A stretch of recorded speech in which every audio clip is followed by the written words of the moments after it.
آئیں آج میں بھی عزم کروں، آپ بھی عزم کریں۔ آج کے بعد سنت کے مطابق زندگی گزارنی ہے اور اسی پر جینا ہے اور اسی پر مرنا ہے۔ اللہ ہم سب کو ثابت قدم رکھے۔ ہمیشہ خوش اخلاقی، مسکراہٹ اور زندہ دلی سے زندگی کو آراستہ، پرکشش اور صحت مند رکھیے۔ غم، غصہ، رنج و فکر، حسد، جلن، بدخواہی، تنگ نظری، مردہ دلی اور دماغی الجھنوں سے دور رہیے۔ یہ اخلاقی بیماریاں اور ذہنی الجھنیں معدے کو بری طرح متاثر کرتی ہیں، اور معدے کا فساد صحت کا بدترین دشمن ہے۔ نبی کریم صلی اللہ علیہ وآلہ وسلم کا ارشاد ہے، سیدھے سادے رہو، میانہ روی اختیار کرو اور حشاش بشاش رہو۔ حضرت عبداللہ بن حارث رضی اللہ تعالیٰ عنہ کہتے ہیں کہ میں نے نبی کریم صلی اللہ علیہ وآلہ وسلم سے زیادہ مسکرانے والا کوئی شخص نہیں دیکھا۔ سبحان اللہ۔ ایک بوڑھے شخص کو گھسیٹتا ہوا چلتا دیکھ کر آپ صلی اللہ علیہ وآلہ وسلم نے پوچھا، اس بوڑھے کو کیا ہو گیا ہے؟ لوگوں نے بتایا کہ اس نے بیت اللہ تک پیدل جانے کی نظر مانی تھی، یعنی منت مانی تھی۔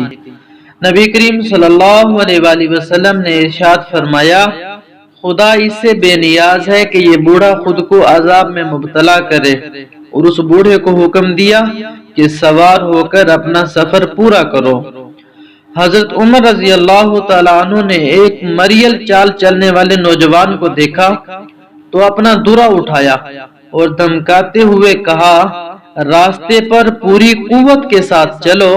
نبی صلی اللہ علیہ وآلہ وسلم جب راستے پر چلتے تو نہایت جمے ہوئے قدم رکھتے اور اس طرح قوت کے ساتھ چلتے کہ جیسے کسی نشیب میں اتر رہے ہوں۔ ایک بار آپ صلی اللہ علیہ وآلہ وسلم سے ملنے کے لیے کچھ مسلمان خدمت میں حاضر ہوئے۔ ان کے دانت صاف نہ ہونے کی وجہ سے پیلے ہو رہے تھے۔ آپ صلی اللہ علیہ وآلہ وسلم کی نظر پڑی تو فرمایا، تمہارے دانت پیلے پیلے کیوں نظر آ رہے ہیں؟ مسواک کیا کرو۔ اپنے جسم پر برداشت سے زیادہ بوجھ نہ ڈالیے، جسمانی قوتوں کو ضائع نہ کیجیے۔ جسمانی قوتوں کا یہ حق ہے کہ ان کی حفاظت کی جائے اور ان سے ان کی برداشت کے مطابق اعتدال کے ساتھ کام لیا جائے۔ نبی صلی اللہ علیہ وآلہ وسلم کا ارشاد ہے، اتنا ہی عمل کرو جتنا کر سکنے کی تمہارے اندر قوت ہو، اس لیے کہ خدا نہیں اکتاتا یہاں تک کہ خود تم ہی اکتا جاؤ۔ ہمیشہ جفاکشی، محنت، مشقت اور بہادری کے ساتھ زندگی گزاریے۔ ہر طرح کی سختیاں جھیلنے اور سخت سے سخت حالات کا مقابلہ کرنے کی عادت ڈالیے، اور سخت جان بن کر سادہ اور مجاہدانہ زندگی گزارنے کا اہتمام کیجیے۔ آرام طلب، نزاکت پسند، کاہل، عیش کش، پست ہمت اور دنیا پرست نہ بنیے۔ نبی صلی اللہ علیہ وآلہ وسلم جب حضرت معاذ ابن جبل رضی اللہ تعالیٰ عنہ کو یمن کا گورنر بنا کر بھیجنے لگے تو ہدایت فرمائی کہ معاذ، اپنے کو عیش پسندی سے بچائے رکھنا، اس لیے کہ خدا کے بندے عیش پسند نہیں ہوتے۔ ضبط نفس کی عادت ڈالیے، اپنے جذبات، خیالات، خواہشات اور شہوات پر قابو رکھیے۔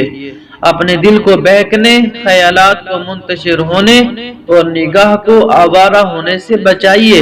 خواہشات کی بے راہ روی اور نظر کی آوارگی سے قلب و دماغ سکون و عافیت سے محروم ہو جاتے ہیں، اور ایسے چہرے جوانی کے حسن و جمال، ملاحت و کشش اور معنی صفات کی دلکشی سے محروم ہو جاتے ہیں، اور پھر وہ زندگی کے ہر میدان میں پست ہمت، پست حوصلہ اور بزدل ثابت ہوتے ہیں۔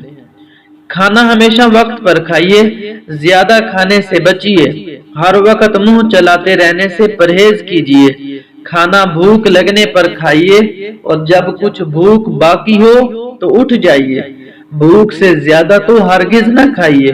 نبی صلی اللہ علیہ وآلہ وسلم کا ارشاد ہے کہ مومن ایک آنت میں کھاتا ہے اور کافر 7 آنتوں میں کھاتا ہے۔ صحت کا دار و مدار معدے کی صحت مندی پر ہے اور زیادہ کھانے سے معدہ خراب ہو جاتا ہے۔ نبی کریم صلی اللہ علیہ وآلہ وسلم نے ایک تمثیل میں اس کو یوں واضح فرمایا ہے: معدہ بدن کے لیے حوض کی مانند ہے اور رگیں اس حوض سے سیراب رہنے والی ہیں۔ بس اگر معدہ صحیح اور تندرست ہے تو رگیں بھی صحت سے سیراب لوٹیں گی، اور اگر معدہ ہی خراب اور بیمار ہے تو رگیں بیماری چوس کر لوٹیں گی۔ کم خوری کی ترغیب دیتے ہوئے نبی صلی اللہ علیہ وآلہ وسلم نے یہ بھی فرمایا: ایک آدمی کا کھانا 2 آدمیوں کے لیے کافی ہے۔ ہمیشہ سادہ کھانا کھائیے، بغیر چھنے ہوئے آٹے کی روٹی کھائیے، زیادہ گرم کھانا کھانے سے بھی پرہیز کیجیے، مثالوں، چٹخاروں اور ضرورت سے زیادہ لذت سے پرہیز کیجیے۔ ایسی غذاؤں کا اہتمام کیجیے جو زود ہضم اور سادہ ہوں اور جن سے جسم کو صحت اور توانائی ملے۔ محض لذت طلبی اور زبان کے چٹخاروں کے پیچھے نہ پڑیے۔ نبی کریم صلی اللہ علیہ وآلہ وسلم بغیر چھنے آٹے کی روٹی پسند فرماتے، زیادہ پتلی اور میدے کی چپاتی پسند نہ فرماتے، بہت زیادہ گرم کھانا جس میں سے بھاپ نکلتی ہو نہ کھاتے، بلکہ ٹھنڈا ہونے کا انتظار فرماتے۔ دوپہر کا کھانا کھانے کے بعد تھوڑی دیر قیلولہ کیجیے اور رات کا کھانا کھانے کے بعد تھوڑی دیر چہل قدمی کیجیے، اور کھانا کھانے کے بعد فوراً کوئی سخت قسم کا دماغی یا جسمانی کام ہرگز نہ کیجیے۔ عربی زبان کا مشہور مقولہ ہے: تغدی تمدی تعشی تمشی۔ دوپہر کا کھانا کھاؤ تو دراز ہو جاؤ، رات کا کھانا کھاؤ تو چہل قدمی کرو۔ لباس اور بستر کو صاف رکھیے۔ جسم کی صفائی کے لیے وضو اور غسل کا اہتمام کیجیے۔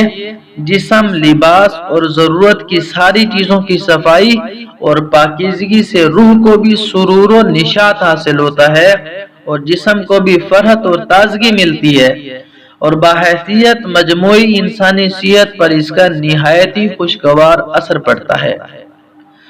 دانتوں کی صفائی اور حفاظت کا اہتمام کیجیے۔ دانتوں کے صاف رکھنے سے فرحت حاصل ہوتی ہے اور ہاضمے پر اچھا اثر پڑتا ہے اور دانت مضبوط بھی رہتے ہیں۔ مسواک کی عادت ڈالیے۔ منجن وغیرہ کا بھی استعمال رکھیے۔ پان یا تمباکو وغیرہ کی کثرت سے دانتوں کو خراب نہ کیجیے۔ کھانے کے بعد بھی دانتوں کو اچھی طرح صاف کر لیا کیجیے۔ دانت گندے رہنے سے طرح طرح کی بیماریاں پیدا ہوتی ہیں، اس لیے نبی کریم صلی اللہ علیہ وآلہ وسلم کا معمول تھا کہ جب نیند سے بیدار ہوتے تو مسواک سے اپنا منہ صاف فرماتے۔ پاکی، طہارت اور نظامت کا پورا اہتمام کیجیے۔ قرآن حکیم میں ہے: خدا ان لوگوں کو اپنا محبوب بناتا ہے جو بہت زیادہ پاک و صاف رہتے ہیں، اور نبی کریم صلی اللہ علیہ وآلہ وسلم کا ارشاد ہے: صفائی اور پاکیزگی آدھا ایمان ہے۔ آپ صلی اللہ علیہ وآلہ وسلم کی اس دعا کا بھی اہتمام کیجیے: اللہم انی اعوذ بک من الہم والحزن واعوذ بک من العجز والکسل واعوذ بک من الجبن والبخل واعوذ بک من غلبۃ الدین وقہر الرجال۔ ترجمہ یہ ہے: خدایا میں اپنے کو تیری پناہ میں دیتا ہوں، پریشانی سے، غم سے، بیچارگی سے، سستی اور کاہلی سے، قرض کے بوجھ سے، اور اس بات سے کہ لوگ مجھ کو دبا کر رکھیں۔